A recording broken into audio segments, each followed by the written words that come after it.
பால் வந்து பார்த்தீங்கன்னா கெட்டு போன பால். இப்போ இந்த கெட்டு போன பாலை வச்சு காஃபியோ டீயோ போடக்கூடாது. You cannot make coffee or tea because it's spoiled. ஆனால் இதே கெட்டு போன பாலை வச்சு பிரம்மாண்டமான மில்க் ஸ்வீட்ஸை நம்மளால செய்ய முடியுமா முடியாதா? நான் ஒரு நாள் பார்த்தீங்கன்னா எங்கள் வீட்டில் எங்கள் அம்மா திடீர்னு எங்கள் அம்மா உயிரோட இல்லை இருக்கும்போது பார்த்தீங்கன்னா ஒரு நாள் பால் கோவா பண்ணி கொடுத்தாங்க. நானும் சாப்பிட்டு செம்ம டேஸ்ட் ஆகுது, என்ன கடனை. அவங்க முதல்ல சாப்பிடுனாங்க. எப்போம்மா பண்ணீங்க? நீங்களா பண்ணீங்க? முதல்ல சாப்பிடுனாங்க. சாப்பிட்ட பிறகு எப்படிமா பண்ணீங்கன்னு, பால் கெட்டு போச்சு, அதை வச்சு தான் பண்ணேன் அப்படின்னாங்க.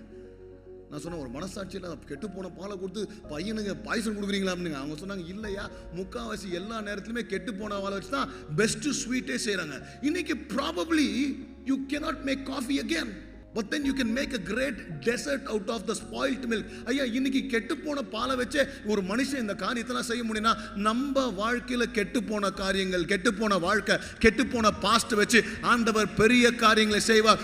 Useless can become useful again for the Lord, and He is ready to use